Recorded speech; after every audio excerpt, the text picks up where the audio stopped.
Welcome to my channel. Try to hear the latest story. My name is Floyd, 28 years old, and I was about to have the wedding of my dreams, until my father bluntly declared, "We're not funding this circus, canceling everything we'd planned." My sister Victoria smirked, adding, "Better luck next time." All I could say was, "Got it," before walking away. The strange part? A few weeks later, my phone wouldn't stop ringing with their calls. Before I share what happened, let me know where you're watching from, and hit subscribe to hear more stories about breaking free from toxic relationships. I grew up in what most would consider a privileged household. My father, Thomas, built his business empire from scratch and never let anyone forget it. At 60 years old, he still maintained an intimidating presence. His salt and pepper hair always perfectly styled, his custom suits without a single wrinkle. My mother, Eleanor, 58, played the role of the dutiful wife, hosting dinner parties and charity galas while maintaining a pristine image. Then there was my younger sister, Victoria, 25, who had been the apple of my parents' eyes since the day she was born. Our Tudor-style mansion sat on 3 acres in one of the most exclusive neighborhoods in Connecticut. 6 bedrooms, 7 bathrooms, an indoor pool, and gardens maintained by a team of landscapers. From the outside, everything looked perfect. We had country club memberships, vacations to exotic locations twice a year, and cars that cost more than what most people made in 5 years. But wealth comes with expectations. From an early age, I understood my role: excel academically, maintain the right social connections, and eventually take over the family business. There was no room for deviation or individuality. My father had my entire life mapped out before I could even speak. The Williams name means something in this town, my father would often remind me. Everything we do reflects on our legacy. The pressure was constant, suffocating. While other kids played sports for fun, I competed because winning was expected. My college applications weren't about finding the right fit for me, but about which prestigious name would look best on the family Christmas newsletter. I still remember my high school graduation. While other parents hugged their children with pride, my father simply nodded and said, "Georgetown was the right choice. The connections you'll make there will serve the business well." Not a word about my achievements, or how hard I'd worked to maintain my perfect GPA. I did everything right. Graduated summa cum laude from Georgetown with a double major in business and finance. Took an entry-level position at my father's company despite higher-paying offers from competitors because family loyalty comes first. I worked 12-hour days, sacrificed weekends, and earned every promotion through merit rather than nepotism. But nothing was ever enough. That presentation lacked confidence, he'd say, after I landed a $1 million client. "Johnson's son just made partner at his firm. He's 2 years younger than you," he'd remind me over Sunday dinners. The emotional distance between us grew wider with each passing year. My mother would occasionally try to mediate, but she'd ultimately side with my father. Victoria watched and learned, adopting his critical tone and dismissive attitude. Family gatherings became performances where I played the role of dutiful son while swallowing my growing resentment. I dated women from appropriate families, attended the right social events, and kept my true thoughts to myself. I was 30 years into my life before I realized I'd never truly lived it for myself. Then came the day I met Rachel. It was a Tuesday morning at a small coffee shop downtown.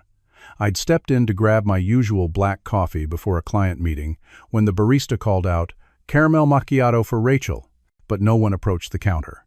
The barista called again, and still no response. I noticed a young woman in the corner, completely absorbed in a book, unaware of her surroundings. She had curly brown hair pulled into a messy bun, glasses that kept sliding down her nose, and a colorful scarf that stood out among the sea of business attire. "Excuse me," I said, approaching her table. "Are you Rachel? I think your coffee's ready." She looked up, startled, then glanced at her watch. "Oh." I completely lost track of time. "Thank you." Something about her genuine smile and complete lack of pretense caught me off guard. I was used to calculated social interactions, but Rachel seemed refreshingly authentic. We started talking. She was a kindergarten teacher who loved her job. She came from a middle-class family in a small town I'd never visited. She laughed easily, spoke passionately about her students, and didn't seem the least bit impressed when she learned my last name. That first conversation lasted an hour, making me late for my meeting. But for once, I didn't care about the schedule or expectations. I asked for her number before leaving, something I'd never done so spontaneously before. Dating Rachel opened my eyes to a different kind of life.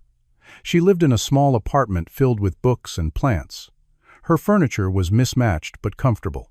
She cooked dinner instead of ordering in, taught me how to make pasta from scratch, and introduced me to friends who talked about passions and dreams instead of stock portfolios and real estate investments. For the first time in my life, I felt seen for who I really was, not what my name represented or what I could provide. Rachel didn't care about designer labels or exclusive restaurants. She was happiest during our hikes in local parks or quiet evenings watching old movies. After 8 months of dating, I asked her to move in with me. Not to my downtown penthouse that my father had helped me purchase, but to a new place we chose together. It was a modest 3-bedroom house with a small backyard where Rachel immediately started planning a garden. It wasn't in the prestigious neighborhood my family expected, but it felt more like home than anywhere I'd ever lived. I was happy, truly happy, and I foolishly believed my family would eventually see that and accept Rachel into our lives. I couldn't have been more wrong. Rachel and I grew closer with each passing day. We developed routines and traditions that became the foundation of our relationship. Sunday mornings meant pancakes and coffee on our porch. Wednesday evenings were dedicated to trying new recipes together. We had inside jokes, shared dreams, and plans for the future that excited rather than suffocated me. She taught me to appreciate simple pleasures.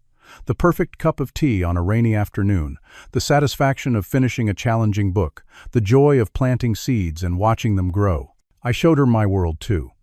Though she was less impressed by the expensive restaurants and exclusive clubs than the hidden art galleries and historic buildings I'd never properly appreciated before. You notice so much more when you're not just trying to impress people, she told me one evening as we walked hand in hand through the city park watching the sunset. I've lived here my whole life and never really saw how beautiful it could be. Rachel helped me rediscover parts of myself I'd buried under years of family expectations. I started drawing again. Something I'd loved as a child but abandoned when my father deemed it a waste of time. I reconnected with old friends who'd drifted away as I became more entrenched in my father's world. She encouraged me to set boundaries at work, to leave at reasonable hours, to take vacations where we actually disconnected. Under her influence, I began questioning whether I truly wanted to take over the family business, or if I'd been following that path simply because it had been laid out for me. After a year together, I couldn't imagine my life without her, but I could no longer avoid introducing her to my family. The dinner was scheduled for 7:30 on a Friday evening at my parents' house. Rachel spent hours choosing the right outfit, wanting to make a good impression without pretending to be someone she wasn't. She settled on a simple blue dress that brought out her eyes, minimal jewelry, and low heels. "They're going to love you," I assured her, though the knot in my stomach suggested otherwise. From the moment we arrived, the atmosphere was frigid. My mother greeted us with air kisses and a plastered smile that didn't reach her eyes. My father barely looked up from his phone, offering a cursory handshake to Rachel before returning to his emails. Victoria arrived late, deliberately I suspected, making a grand entrance in an outfit that cost more than Rachel's monthly salary. "So, my mother began once we were seated at the dining table. Floyd tells us, 'You're a teacher?' 'Yes, kindergarten,' Rachel replied warmly. 'I've been teaching for 5 years now.' 'How?' 'Noble,' my mother said, in a tone that suggested anything but. 'I have a friend who serves on the board of Westfield Academy. They always need good teachers, and the salary is quite competitive.' 'That's kind of you.' 'But I love my public school,' Rachel said. 'The diversity of students, the challenges. It's where I feel I can make the biggest difference.' My father finally looked up. 'Difference? Teaching finger painting to 5-year-olds? I felt Rachel stiffen beside me. 'Early education is the foundation of all learning, Mr. Williams. It's where children develop critical thinking skills, emotional intelligence, and—' 'Yes, yes,' he waved dismissively. 'Very commendable.' 'Floyd, how's the Hutchinson account coming along? I heard there might be some complications.' And just like that, Rachel was excluded from the conversation. For the next 30 minutes, my father dominated the discussion with business talk, my mother occasionally commenting on social events, and Victoria scrolling through her phone, barely concealing her boredom. When Rachel attempted to engage by asking questions about the family business, my father gave vague, condescending answers, as if she couldn't possibly understand the complexities involved. When she mentioned her family's small construction company, Victoria snickered. "Is something funny?" Rachel asked directly. No, Victoria said with feigned innocence. "It's just cute. Like comparing a corner lemonade stand to Starbucks." The rest of the evening continued in similar fashion. Every attempt Rachel made was met with subtle dismissals or outright condescension. By the time dessert was served, she had mostly fallen silent, and I was seething with anger I couldn't express. As we prepared to leave, my mother pulled me aside while Rachel was retrieving her coat. "She seems nice," she said, her tone making it clear this wasn't a compliment. "But Floyd, really? She's not exactly William's material, is she?" "She's the woman I love, Mother," I replied firmly. "Love," she sighed as if I'd said something childish. "You're 31, darling. It's time to think about appropriate partnerships, not just infatuations." The drive home was quiet. I apologized repeatedly while Rachel assured me it was fine, though we both knew it wasn't. When we arrived home, she finally let her guard down. "They hate me," she said simply, tears in her eyes. "They don't know you," I countered, pulling her close. "They're judging based on their own narrow view of the world. Will they ever accept me? Us?" I wanted to lie, to promise that time would change their minds. Instead, I made a different promise.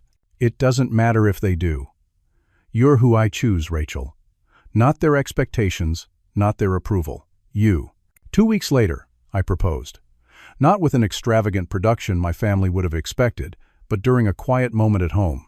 Rachel was in our kitchen, flour on her cheek as she baked bread, laughing at something I'd said. The sunlight through the window caught her hair just right, and I knew with absolute certainty this was where my future belonged.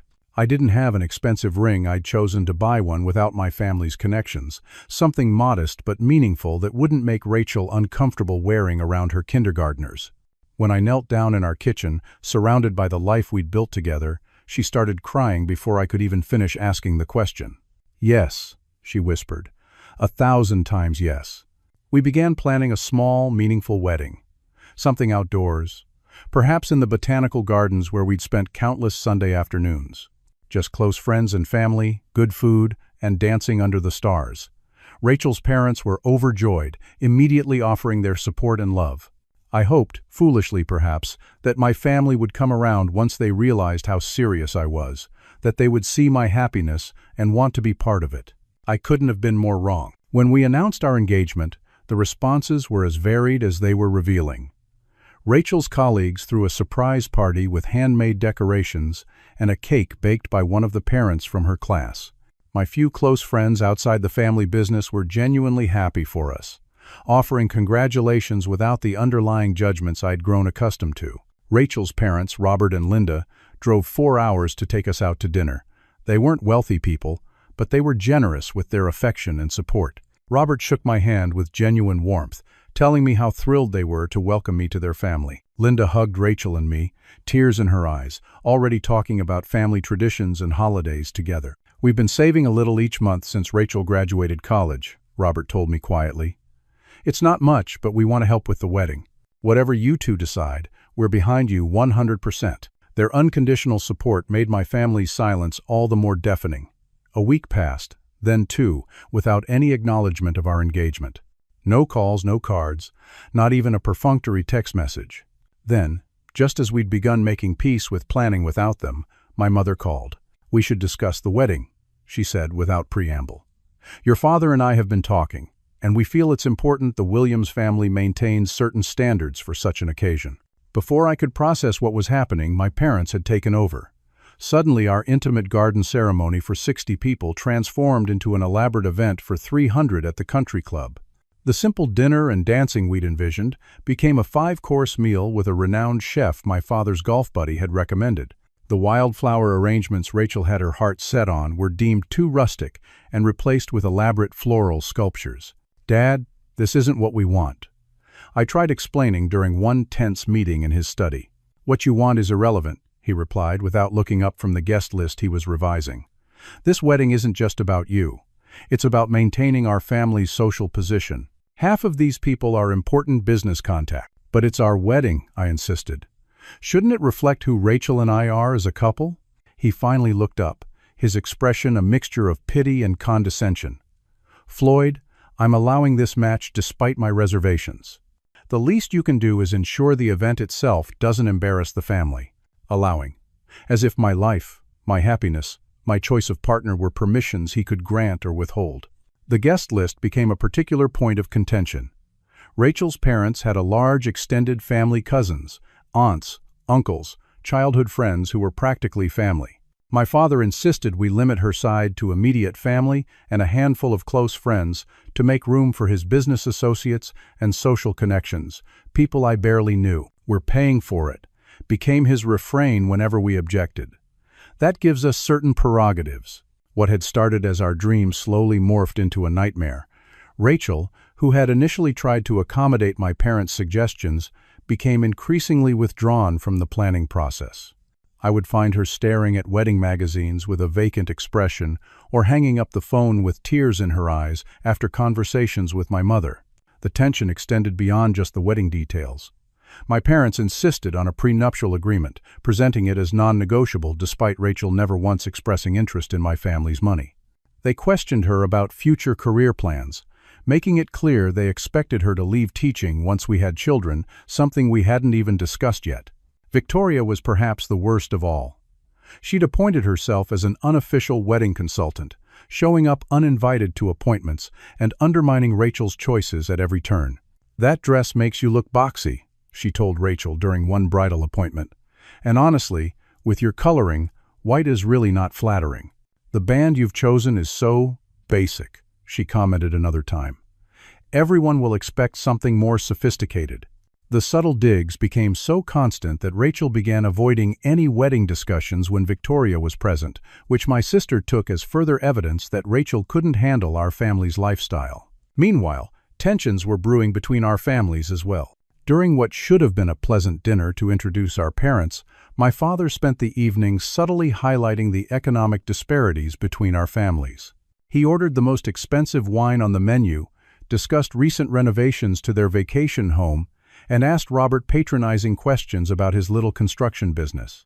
I watched Rachel's father grow quieter throughout the evening, his initial friendliness fading into dignified restraint. Linda maintained her warm demeanor, but I noticed how her hand trembled slightly when she reached for her water glass after one particularly condescending comment from my mother. After the dinner, Rachel was uncharacteristically silent on the drive home. "I'm sorry about my parents," I said. "It's not your fault," she replied, staring out the window. "But Floyd, is this what our life will be like? Constant judgment? Always feeling like we don't measure up?" Her question hung in the air between us. I had no answer that wouldn't sound like an empty promise. As the wedding date approached, what should have been a joyous time became increasingly stressful. Rachel and I were fighting more often, small disagreements escalating quickly due to the constant pressure. Several times, I caught her looking at her engagement ring with an expression that made my stomach drop. "Maybe we should postpone," she suggested one night, after a particularly brutal meeting with the wedding planner my mother had hired. "Give everyone some time to adjust to the idea of us." "Is that what you want?" I asked, terrified of her answer. She looked at me for a long moment. "I want you, Floyd. I've always just wanted you, but I'm starting to think I can't have you without all of this." She gestured vaguely, encompassing the invisible weight of my family's expectations and interference. That night, I lay awake long after Rachel had fallen into restless sleep. I had spent my entire life trying to meet my father's expectations, bending myself into shapes that never quite fit, sacrificing my own happiness for family approval that never came. Was I willing to let him dictate this too? Was I willing to lose Rachel to keep the peace? The answer came with surprising clarity. No. Not this time. Not with her. The next morning, I called Rachel's parents and asked if we could meet privately, without telling anyone else. Something had to change, and I was finally ready to take a stand. The catalyst came during what should have been a special moment. Rachel's final dress fitting. The original dress she'd fallen in love with, a simple, elegant A-line with subtle lace details, had been vetoed by my mother and sister as too plain for a Williams wedding. Instead, they'd pushed for a designer gown with an elaborate train and beadwork so heavy Rachel could barely move in it. I wasn't supposed to be at this appointment tradition and all that, but Rachel had texted me, asking if I could stop by toward the end. Her message seemed urgent, so I rearranged my afternoon meetings and arrived at the boutique just as things were falling apart. From outside the private fitting room, I could hear my mother's voice, its pitch rising in that way. It did when she was exercising what she called quality control, but what everyone else recognized as criticism. "The alterations haven't addressed the issue with your shoulders at all," she was saying. "And I still think we need more structure in the bodice area." "I think it looks beautiful," came Linda's gentle defense of her daughter. "Well," my mother replied with a thin laugh, "I suppose beauty is subjective, but this is a society wedding, not a backyard barbecue." When I entered, the scene was worse than I'd imagined. Rachel stood on a pedestal surrounded by mirrors, looking small and defeated in a dress that overwhelmed her frame. My mother and Victoria circled like fashion critics, pointing out perceived flaws, while the boutique staff hovered anxiously. Rachel's mother sat in the corner, her hands clasped tightly together, distress evident on her kind face.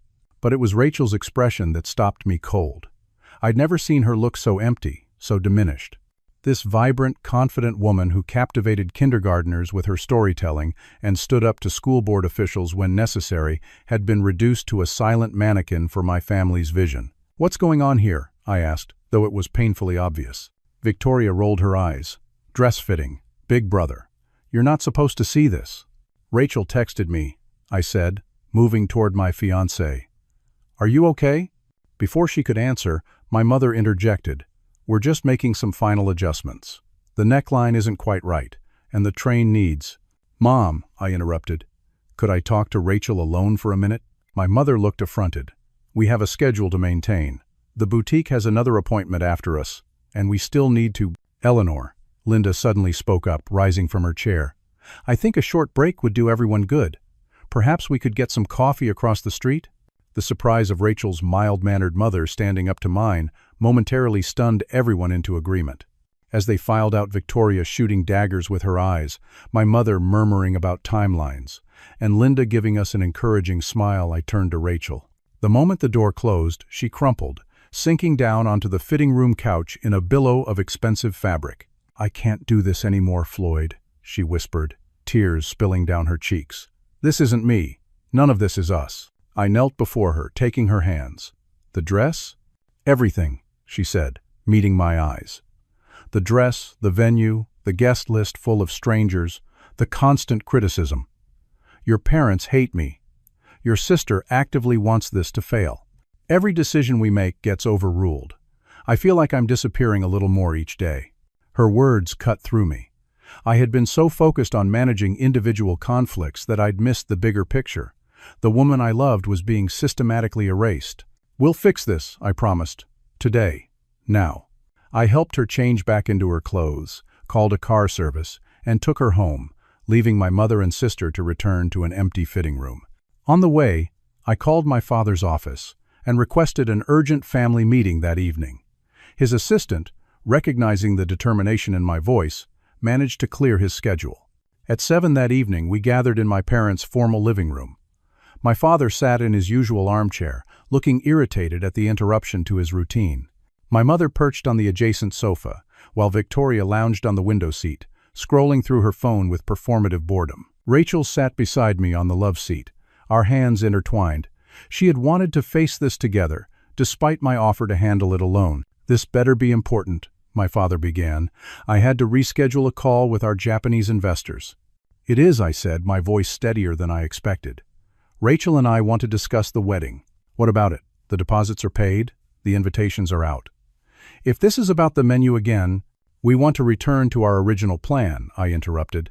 "A smaller ceremony, the people who actually matter to us, a celebration that reflects who we are." My father's expression darkened. "Absolutely not. We've invested considerable resources into creating an event appropriate for this family." "That's just it, Dad. It's become an event for this family, not a wedding for us." "Don't be dramatic, Floyd," my mother sighed. "Every bride gets wedding jitters. Rachel will appreciate having done things properly once it's all over. Rachel is sitting right here, I pointed out, and has barely been consulted on any decisions in the past 3 months. Perhaps because her ideas were so limited, Victoria chimed in, finally looking up from her phone. Not everyone has the background to understand what's appropriate for a family of our standing. Rachel tensed beside me, but remained silent, a fact that seemed to embolden my sister. I mean, really, Victoria continued. Garden wildflowers and food trucks? It would have been a laughingstock. We saved you from embarrassing yourselves. Enough, I said sharply. This isn't helping. No, let her continue, Rachel suddenly spoke, her voice quiet but firm. I'd like to understand exactly what makes me so unsuitable in your family's eyes. A heavy silence fell over the room. My father leaned forward, steepling his fingers in the way he did before delivering a particularly cutting business assessment. Since you ask directly, I'll be candid, he said. Marriage, in families like ours, isn't merely a romantic arrangement. It's a social and financial alliance.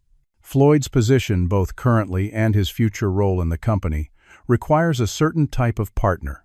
Someone who understands the business world, who can host clients, who moves in the right circles. And you think I can't learn these things? Rachel asked. I think, my father said with cold precision, that it would be like teaching a cat to swim. Possible, perhaps, with enough effort, but ultimately against its nature. The casual cruelty of his analogy hung in the air. My mother looked down at her hands, not contradicting him but not supporting him either.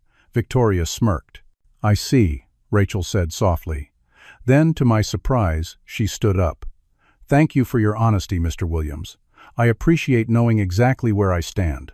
Rachel, I began, but she squeezed my hand, silently asking me to let her continue. I love your son, she told my parents. Not his name, not his bank account, not his social position.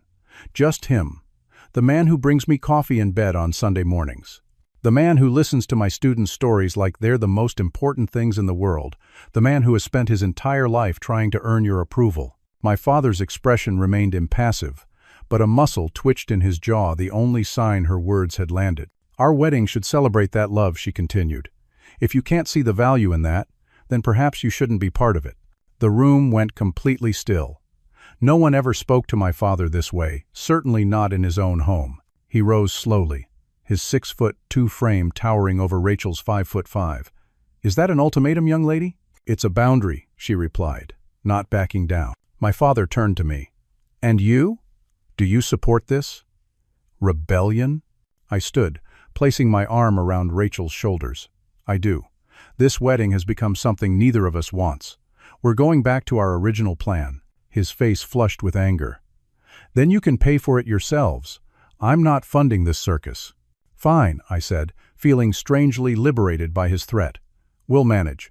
On a kindergarten teacher's salary and what you make at the company? Victoria laughed. Good luck with that. Better luck next time, she added with a dismissive wave, turning back to her phone.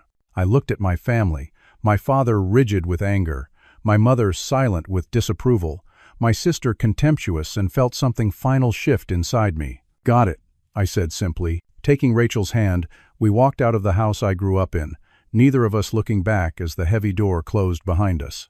The first night after our confrontation with my family, Rachel and I sat in stunned silence on our living room floor, takeout containers untouched between us. The magnitude of what had happened, what we had done, was still sinking in. Are you okay? Rachel finally asked, her voice small in the quiet apartment. I don't know, I answered honestly. I've never stood up to my father like that before. Are you having regrets? I considered her question carefully. The weight of 31 years of conditioning, of striving for approval, of following the path laid out for me, pressed heavily on my chest. But alongside it was something else, something lighter, clearer. No, I realized. No regrets about standing up for us. I'm just processing what it means. Rachel moved closer, resting her head on my shoulder. What does it mean, Floyd? I don't know yet, but we'll figure it out together. That night began the most challenging and ultimately transformative period of my life. The immediate practical concerns were overwhelming. Without my parents' financial support, our wedding plans needed complete restructuring. More significantly, I had to consider my professional future. Continuing to work at my father's company seemed untenable given the personal rift. The financial reality hit hard the next morning. We sat at our kitchen table with spreadsheets and calculators, assessing our situation.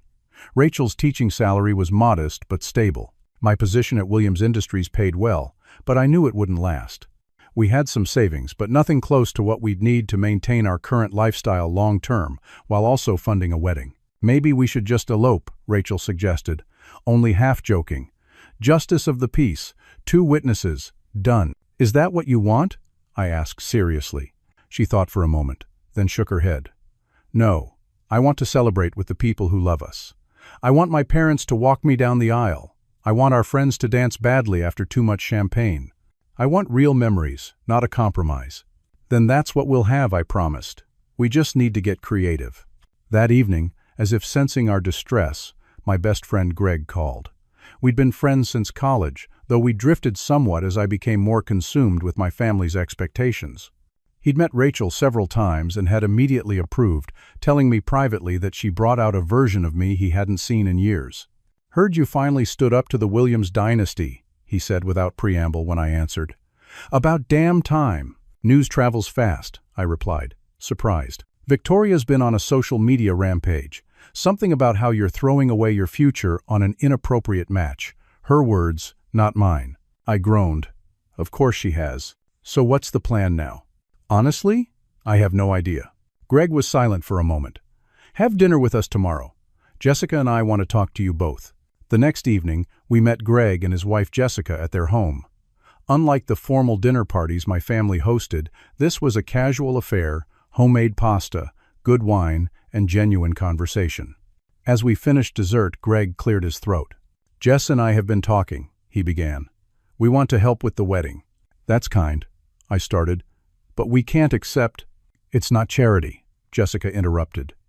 It's friendship. We have that lakeside property upstate that's just sitting empty. It's got that beautiful clearing with the view of the mountains. Perfect for a ceremony. And I know a guy who owns a catering company, Greg added.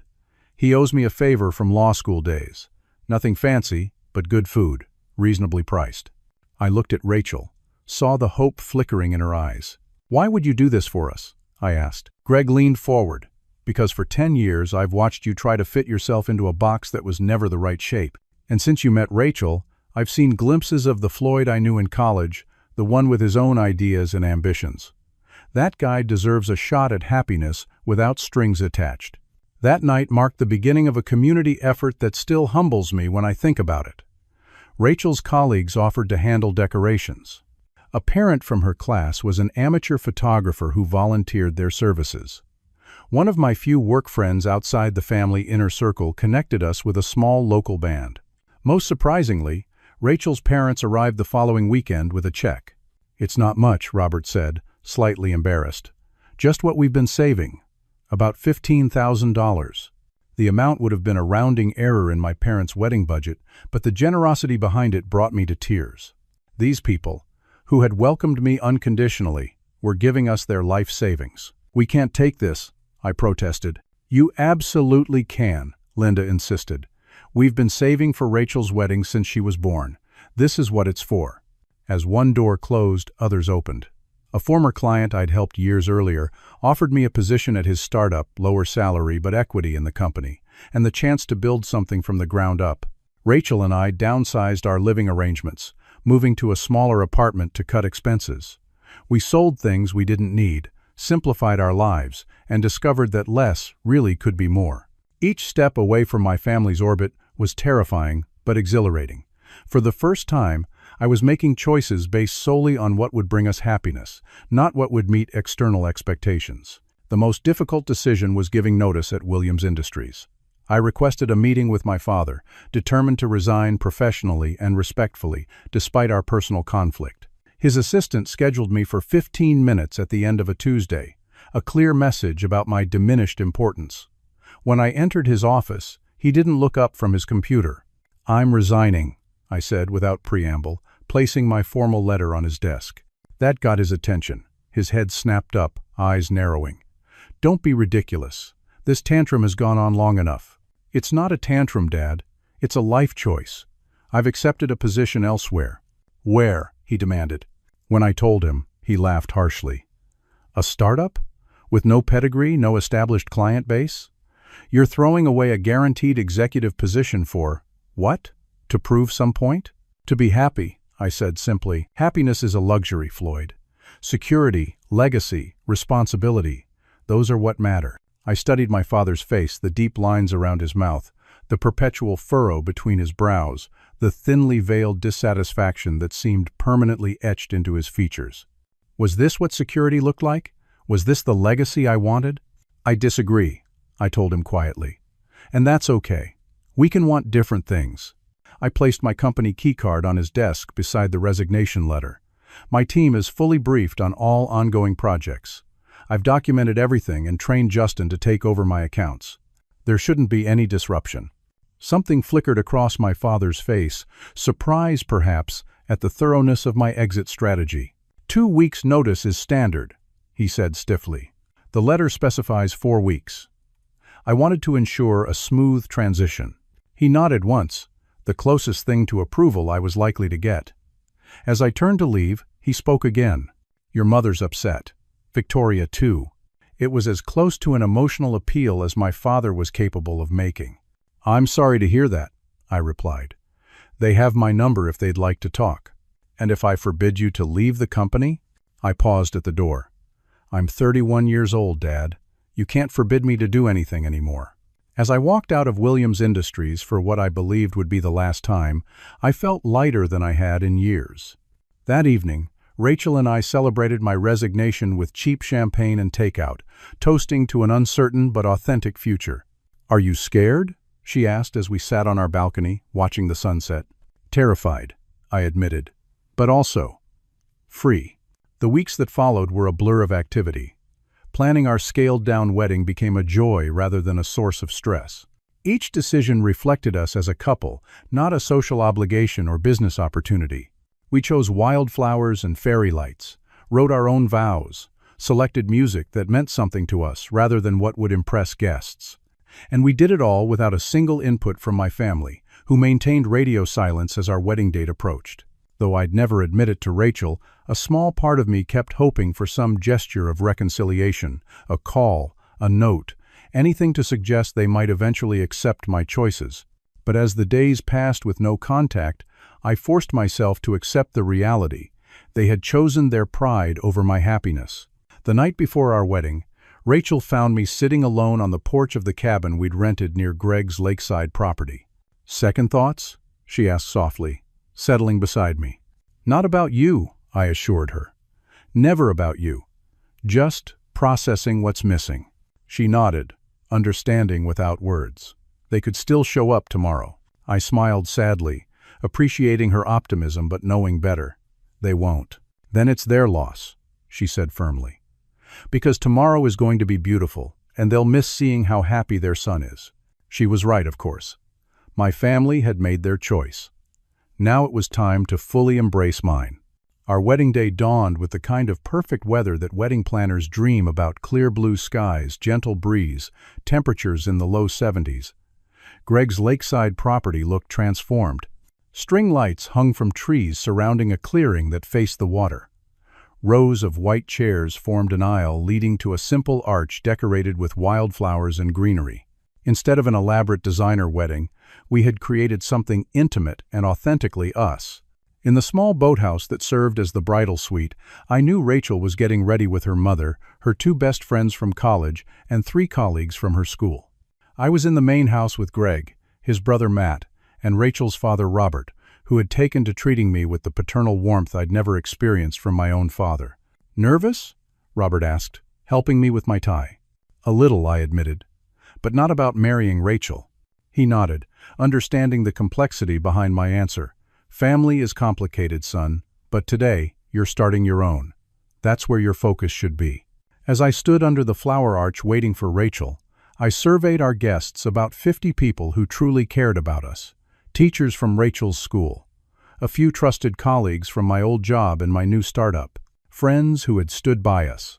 Not a single person was there out of obligation or business connections. The small string trio began playing, and everyone stood. And then I saw her, walking arm in arm with her parents down the aisle. Rachel had found her original dress, the one she'd fallen in love with before my mother and sister intervened. She'd added her grandmother's vintage lace veil and carried a bouquet of wildflowers that matched the arch above us. She looked radiant, authentic, entirely herself, and more beautiful than I could have imagined. As her parents placed her hand in mine, I felt a profound sense of rightness. This was exactly how it should be. Our vows were personal and honest. We promised to support each other's dreams, to communicate even when it was difficult, to build a life based on mutual respect and joy. When the officiant pronounced us husband and wife, the cheer that went up from our small gathering felt more genuine than any polite applause at a society wedding could have been. The reception was held in the same clearing, now transformed with long tables, more string lights, and simple centerpieces. The catering, while not the Michelin-starred affair my father had arranged, was delicious farm-to-table fare that everyone raved about. Instead of a 5-tier wedding cake that would have gone mostly uneaten, we had a small cake for cutting and an assortment of pies from a local bakery. People danced barefoot on the grass as the sun set over the lake. Rachel's father gave a touching toast that left few dry eyes. Greg shared embarrassing stories from our college days that had everyone laughing. There were no formal place cards, no rigid schedule, just genuine celebration. Late in the evening, as I stood at the edge of the party watching Rachel dance with her students' parents, Greg approached with a beer in hand. "Any regrets?" he asked, following my gaze. "Not a single one," I replied truthfully. "This is exactly what a wedding should be. You know Victoria posted photos from St. Tropez today," he mentioned carefully. "Tagged your parents." I nodded, unsurprised. A pointed absence. "Does it bother you?" I considered his question honestly. "It does," I admitted. "But not enough to wish for anything different. Look around, Greg. This is real. The people here love us for who we are, not what we represent." "To authenticity," he said, raising his bottle. "To authenticity," I echoed, clinking my glass against his. Later that night, as Rachel and I swayed together during the last dance, she whispered, "Happy?" I pulled back to look at her face, illuminated by string lights and stars. "Completely," I told her. "You?" More than I knew was possible. We left for a modest honeymoon the next day, a cabin in the mountains rather than the European tour my parents would have expected. For 2 weeks, we hiked, read books by the fireplace, cooked meals together, and began our married life away from external pressures. When we returned to reality, it was to a new apartment we'd found before the wedding, smaller than our previous place but within our new budget. I started my job at the startup, throwing myself into building something from the ground up rather than maintaining what had been handed to me. Rachel began the new school year with her kindergartners, coming home with stories that made me laugh and marvel at her patience. We were happy, truly, deeply happy, in our new, simpler life. It was about a month after our wedding when the first social media post appeared. One of Victoria's friends had tagged her in a photo with a passive-aggressive caption, "Some families prioritize loyalty over passion. Respect." Soon after, Victoria herself began posting thinly veiled comments about family obligations and proper marriages. When these gained traction in her social circle, she grew bolder, eventually sharing a lengthy post about how certain people had broken our parents' hearts by choosing inappropriate partnerships over family traditions. I might never have known about any of this had Rachel's colleague not mentioned it during a dinner at our apartment. "It's so weird seeing your sister trash-talk you online when you seem so happy," she commented, apparently assuming I was aware. Rachel shot her a warning look, but it was too late. "What are you talking about?" I asked. There was an awkward pause before she pulled out her phone and showed me Victoria's Instagram feed. Reading my sister's distorted version of events, where she portrayed me as ungrateful and Rachel as a gold digger who had failed to secure the bag, made my stomach turn. "It doesn't matter," Rachel said firmly, taking the phone and handing it back. "We know the truth." She was right, of course, but the public nature of Victoria's attacks bothered me more than I wanted to admit.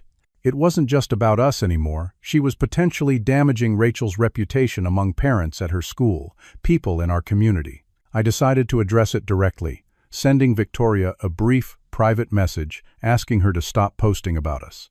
Her response was immediate and scathing. "The truth hurts, doesn't it? Mom cries every time someone mentions your name. Dad had to explain to the Richardsons why you weren't at their gala. You destroyed this family for a school teacher. Own it." I didn't respond. There was no point engaging with someone so determined to twist reality. Instead, I blocked her on all platforms and suggested Rachel do the same. It felt like drawing yet another boundary, another step away from the toxic dynamics I'd grown up with. Weeks passed without contact. I threw myself into my new job, finding unexpected fulfillment in building something from scratch. The startup culture was so different from Williams Industries' collaborative rather than competitive, innovative rather than traditional. For the first time in my professional life, my ideas were valued for their merit, not because of my last name. Rachel thrived in her classroom, eventually being nominated for a district teaching award. We made new friends, established new traditions, and gradually the ache of my family's absence dulled to an occasional pang rather than a constant presence. Then, 6 months after our wedding, my phone rang with my mother's number. I stared at the screen, heart pounding, unsure whether to answer. Rachel, noticing my expression, asked what was wrong. "It's my mom," I said, showing her the phone. "Are you going to answer?" I hesitated, then pressed accept. "Hello? Floyd." My mother's voice sounded smaller than I remembered. We were wondering if you might be available for coffee sometime this week." The request was so unexpected, so normal after months of silence, that I didn't immediately respond. "Floyd, are you there?" "Yes," I managed. "Coffee? Your father and I would like to see you. And Rachel, of course," she added, though the slight pause before my wife's name spoke volumes. "Why now?" I asked directly. My mother sighed. "It's been 6 months, Floyd. Isn't that long enough for everyone to have cooled down?" Her framing, as if our estrangement had been a simple spat rather than a fundamental rejection, was so typical that I almost laughed. "I'll need to discuss it with Rachel," I said. "I'll text you." After hanging up, I related the conversation to Rachel, who listened thoughtfully. "What do you want to do?" she asked when I finished. "Part of me wants to ignore them like they ignored us," I admitted. "But another part, I don't know. They're still my family." Rachel took my hand. "Then maybe we should hear what they have to say." 2 days later, we met my parents at a neutral location, a coffee shop downtown, public enough to discourage any scenes. My father looked older than I remembered, the lines around his eyes deeper. My mother had lost weight. They were both impeccably dressed as always, standing out among the casual Sunday crowd. The greeting was awkward handshakes rather than hugs, stilted pleasantries about the weather and the cafe's popularity. We ordered and sat at a corner table, an uncomfortable silence falling over us. "You look well," my mother finally offered. "Both of you." "We are well," I confirmed. "Very happy, actually."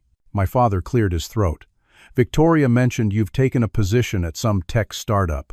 "Yes, Innovate Solutions.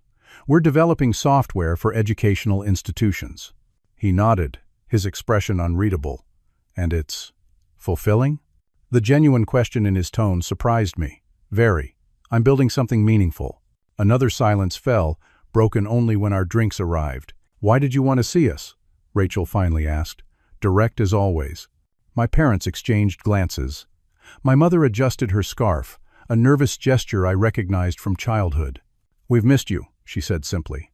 "The house feels empty."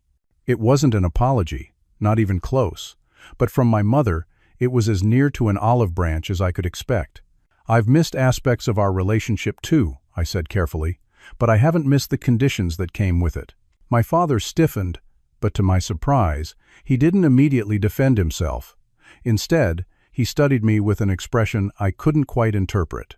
"Victoria is engaged," my mother announced, changing the subject. "To Bradley Huntington. You remember the Huntingtons, of course."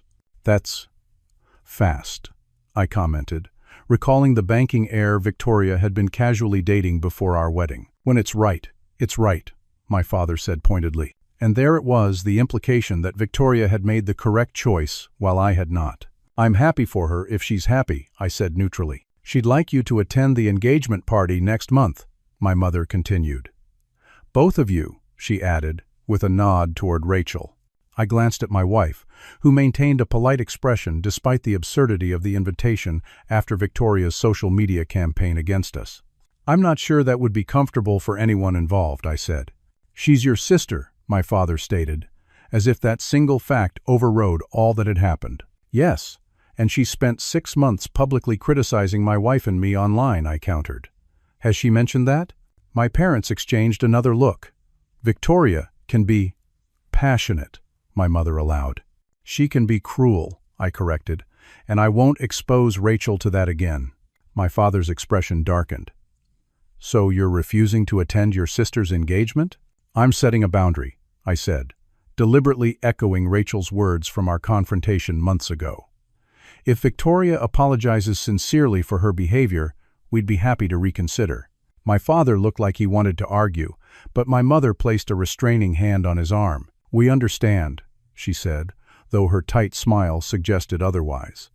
Perhaps we could meet again, just the 4 of us, before making any decisions about the engagement party. It wasn't much, but it was something, a small acknowledgement that reconciliation would take time and effort from both sides.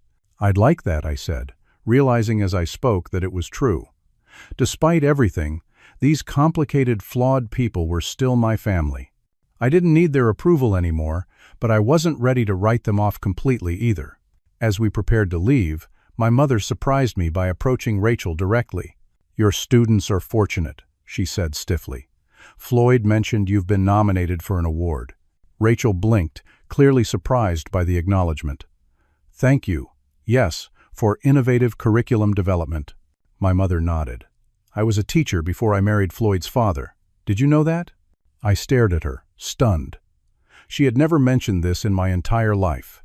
No, Rachel replied. I didn't. 3rd grade, for 4 years. My mother adjusted her purse, seemingly embarrassed by the revelation. It was a long time ago. With that cryptic parting statement, my parents left the cafe, promising to be in touch about another meeting. Well, Rachel said as we watched them walk to their car. That was bizarre, I finished. Did you know my mom was a teacher? Rachel shook her head. There's a lot we probably don't know about your parents. That evening, as we discussed the meeting, I realized something important. I no longer needed my parents' approval to feel complete. Their validation or lack thereof didn't define me anymore. I had built a life based on my own values, with a partner who loved me for exactly who I was. The road to healing our family relationships would be long, with no guarantee of success. My father might never fully accept my choices. Victoria might remain antagonistic. But for the first time, I felt equipped to engage with them on my own terms, without sacrificing my authenticity or happiness. Do you think they'll ever truly accept us? Rachel asked as we lay in bed that night. I don't know, I answered honestly. But I do know it doesn't matter as much as it once did. We're happy. We're building a good life. That's enough. She snuggled closer. More than enough. In the darkness, I reflected on how far I'd come from the man who had spent his entire life seeking validation from people incapable of giving it freely.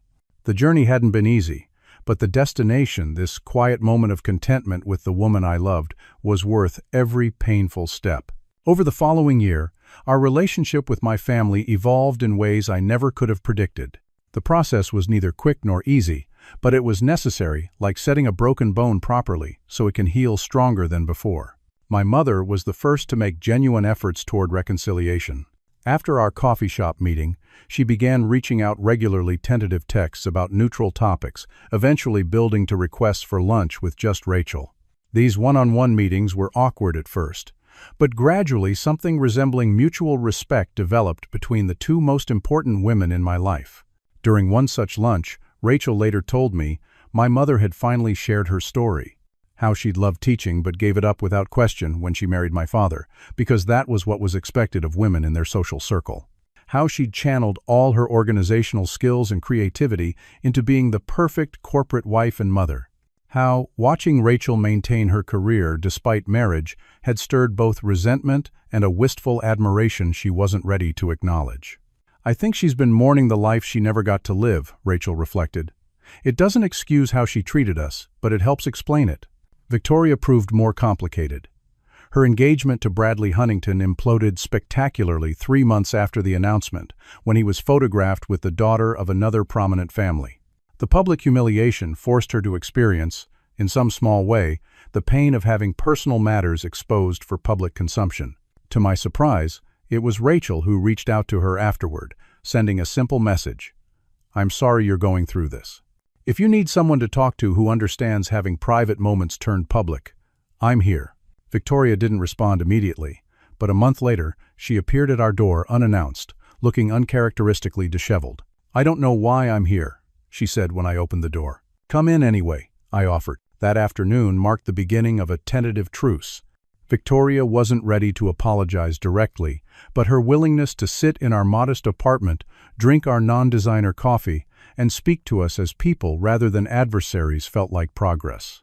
Over time, she began to see Rachel beyond the stereotype she'd constructed. She observed the passion Rachel brought to teaching, the genuine care she showed for others, the quiet confidence that had nothing to do with social status or material possessions. Gradually, Victoria's social media posts changed tone less about status and appearances, more about authenticity and personal growth. My father remained the most resistant to change. Our interactions were formal, limited mostly to brief conversations at family gatherings that my mother orchestrated. He never explicitly apologized for his behavior around our wedding, but I noticed subtle shifts in how he engaged with Rachel, asking about her work with actual interest, remembering details about her family, making small efforts that spoke louder than words. The most significant moment came unexpectedly during a dinner celebrating my mother's birthday. As everyone chatted over dessert, my father cleared his throat and addressed the table. "I'd like to acknowledge some news," he announced formally. "Floyd's company has secured Series A funding, $10 million. He raised his glass. "Congratulations, son. You've proven your concept has merit." The moment was typical of my father unable to simply express pride, couching his approval in terms of external validation and financial success. But the fact that he'd been following my career closely enough to know about the funding round before I'd mentioned it revealed more than his words. Later that evening, as we prepared to leave, he pulled me aside. "The educational software platform," he said awkwardly. "It's a good idea. Scalable. Fills a market need." "Thank you," I replied, recognizing this as the closest thing to "I'm proud of you" I was likely to receive. He nodded, looked like he might say something more, then simply squeezed my shoulder briefly before walking away. These small moments of connection, imperfect, halting, sometimes frustrating, gradually rebuilt bridges I had thought permanently burned. Not to what they had been before, but to something new. Relationships based on who we actually were rather than who my parents thought we should be. Throughout this process of family healing, Rachel and I continued building our own life together. My work at the startup became increasingly fulfilling as our educational platform gained traction. Rachel was promoted to lead teacher at her school, developing a curriculum that received district-wide recognition. We bought a small house with a garden where Rachel could grow vegetables and I could build the workshop I'd always wanted. We discussed starting a family, agreeing to wait another year or two until the company was more established. We traveled modestly but meaningfully, prioritizing experiences over luxury. Most importantly, we created a home built on mutual respect, open communication, and unconditional support, everything my childhood home had lacked. One evening, as we sat on our back porch, watching fireflies appear in the garden dusk, Rachel asked a question that made me reflect on our entire journey. "Do you ever regret it? Standing up to your family, walking away from everything?" I considered her question carefully. "No," I said finally. "I regret that it had to happen that way. I regret the pain it caused everyone. But standing up for us, for what I truly wanted? Never." She leaned against me, warm and solid. "Even with the financial changes, the career shift, the family drama, especially with all that," I told her. "Those challenges showed me who I really am, what I'm capable of. Before, I was living someone else's vision of success. Now, I'm living my own." Looking back now, I realized that my father's rejection of our wedding was actually the most valuable gift he ever gave me. It forced me to decide what truly mattered: external validation or internal peace. The comfort of the familiar or the courage to create something authentic, the path of least resistance or the journey of most meaning. By trying to control my life, my family inadvertently set me free. By rejecting what didn't align with their values, they pushed me to define my own. By withdrawing their support, they gave me the opportunity to discover my own strength. The journey wasn't easy. There were nights I lay awake questioning my decisions, days I missed the security of my former life, moments I feared I'd made an irrevocable mistake. But with each challenge overcome, each small success achieved through our own efforts, my confidence in our path grew stronger. I learned that happiness isn't found in meeting others' expectations, but in having the courage to live according to your own values. I discovered that true wealth isn't measured in bank accounts or social connections, but in relationships built on genuine love and respect. I realized that standing up for yourself isn't selfish, it's necessary for building a life of integrity. Most profoundly, I understood that sometimes rejection is redirection. What feels like an ending can actually be the beginning of something far more valuable than what you're losing. Today, as I look at the life Rachel and I have built together, I feel a deep gratitude for the difficult journey that brought us here. Our relationship with my family continues to evolve, sometimes forward, occasionally backward, always complex. But those relationships no longer define my sense of self-worth or happiness. I am no longer the man desperately seeking approval. I am simply Floyd, a husband, a creator, a man living authentically. Sometimes, being told no is the greatest gift you can receive. It can close a door you were afraid to shut yourself and force you to find the one that was meant for you all along. Have you ever experienced a rejection that ultimately led you to something better? Drop a comment below and share your story. Sometimes our greatest disappointments become our most important redirections. If this resonated with you, please like, subscribe, and share with someone who might need to hear that standing up for themselves is worth it, even when it's difficult. Thank you for listening to my journey. And remember, the most authentic path is rarely the easiest, but it's always the most rewarding.